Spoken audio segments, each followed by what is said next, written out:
จะดีหรือบอถ้าเทรดเดอร์มีเครื่องมือที่ดีที่สุดสามารถบอกจุดเข้าและจุดออกได้แบบแม่นยำ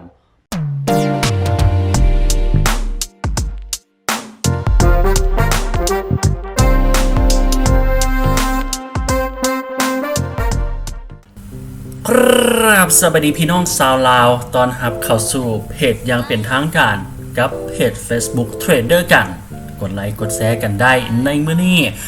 ก้าวเข้าสู่การแนะนำการเทรด Forex ในมื้อนี้นำกันจะมาแนะนำเกี่ยวกับการเปิดบัญชีและการแอดบัญชีเข้าอยู่ที่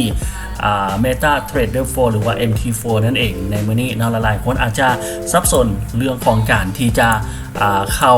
สู่ระบบแนวใดการเปิดบัญชีแนวใดเนาะขั้นตอนทำอิฐเลยให้เข้าสู่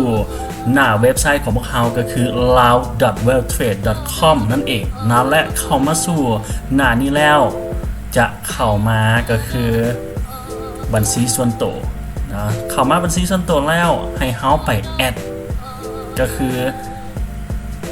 เข้าสู่ระบบกันก่อนเข้าสู่ระบบเรียบร้อยเนาะก็เข้ามาที่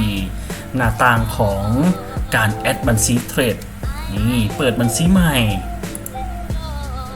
และขั้นตอนนี้เนาะที่หลายๆคนยังสับสนกันอยู่การเปิดบัญชีนะในการเปิดบัญชีต่างๆจะมีบัญชีโปรพรีเมียมและไมโครนั่นเองนะใน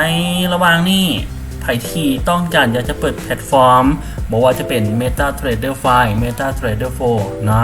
ในที่นี่นำการใช้ Meta Trader 4 ก็จะสามารถมาเลือกอยู่บนนี้ได้นะใครที่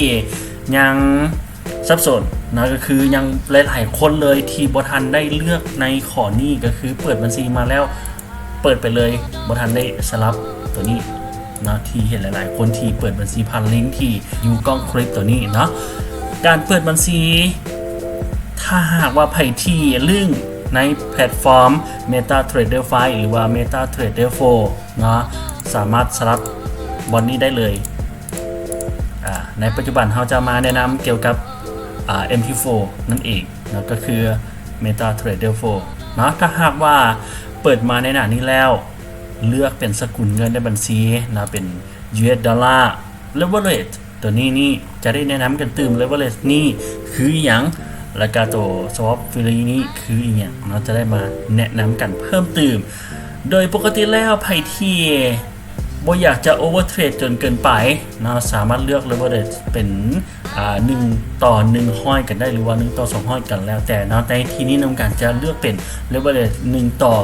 1,000 กันเลยเพื่อไว้นะเพื่อที่ในอนาคตมีทุนหลายอย่างประมาณนี้ก็อยากจะเพิ่มนะในการหลอดเทรดจาก 0.05 เป็น 0.2 เป็น 0.5 หรือว่าเป็น1หลอดก็ว่ากันไปนะถ้าหากว่าเลือกมาในหน้านี้แล้วเปิดบัญชีใหม่กดเปิดไปเลยถ้าหากว่าเปิดมาแล้วเราจะมีหมายเลขต่างๆโอเคหมายเลขต่างๆให้เราสามารถ Copy ไปได้เลยเข้ามาในหน้าต่าง Meta Trader 4 หรือว่า MT4 ก็ได้เช่นเดียวกันเนาะเลือกไฟล์เลือกเป็นตัวนี้ก็ได้ Open an account หรือว่าจะเป็นLogin to Trade Account ก็ได้เช่นเดียวกันในที่นี้เนาะก็สามารถเลือกตัวนี้ได้ Login ได้เช่นเดียวกันเลือกเป็นWorld Trade จะเป็นบัญชีแท้หรือเป็นบัญชีทดลองนะก็สามารถมาเลือกอยู่บนนี้ได้ใส่รหัสไปเลยและการรหัสตัวนี้ที่เราเปิดมาในตอนทำอิฐสามารถ Copy ไปตัวนี้เลยเนาะกดบนนี้เลยที่เป็นรูปเอกสาร Copy กดเธอเดียว Copy หรือว่าจะเป็นเลือกค่าสีทั้งหมดและคลิกขวา Copy หรือว่าคัดลอกก็ได้เช่นเดียวกันเนาะตัวนี้เมื่อคัดลอกมาเรียบร้อยแล้วก็เอามาวางอยู่บนนี้หน้าต่าง Password คลิกขวาหรือว่าจะเป็นCtrl บวก V ก็ได้เช่นเดียวกันอยู่ที่แป้นคีย์บอร์ดและให้กด Save Account Information เอากด Save ไปติ๊กไปไว้เลย Login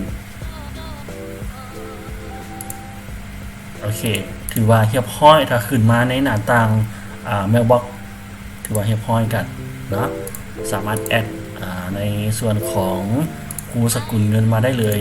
แอดมาได้โอเค ถือว่าเรียบร้อยถ้าหากว่าขึ้นตัวนี้ขึ้นเป็นสีเขียวสีเขียวทั้งหมดเลยจะเอาเมาส์มาไว้อีบอนนี้จะขึ้น status แบบว่า connection status นั่นเองนะถ้าหากว่า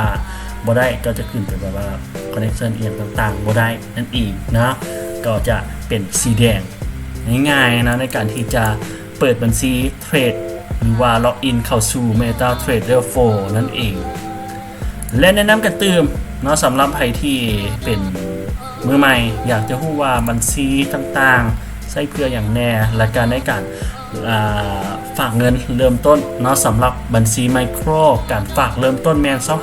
$25และบัญชีพรีเมียมเนาะการฝากเริ่มต้นแมน$200และกับบัญชีโปรฝากเริ่มต้นแมน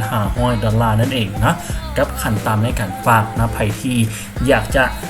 เฮียนเทรดเป็นบัญชีเริ่มต้นก็สามารถเลือกเป็นไมโครได้หรือว่าจะก้าวข้ามเป็นบัญชีโปรก็สามารถเลือกกันได้แต่ละบัญชีค่าสเปซเนาะจะแตกต่างกันสำหรับ3บัญชีนี้นะเลือกอย่างไหนอย่างหนึ่งถ้าว่าเป็นบัญชีโปรค่าสเปซก็จะต่ำนะถ้าว่าเป็นบัญชีไมโครหรือว่าพรีเมียมสเปซอาจจะสูงกันได้หน่อยหนึ่งอันนี้ก็ต้องทำใจยอมรับกันไปเนาะและนี่ก็คือการเพิ่มบัญชีและการแอดบัญชีเข้าอยู่ที่ MetaTrader 4 เนาะก็มีขั้นตอนดังนี้ง่ายๆลองไปเฮ็ดกันเบิ่งถ้าหากว่าเฮ็ดแล้วติดปัญหาติดขัดอย่างต่างๆสามารถสอบถามกันเพิ่มเติมได้อยู่ที่เพจ Facebook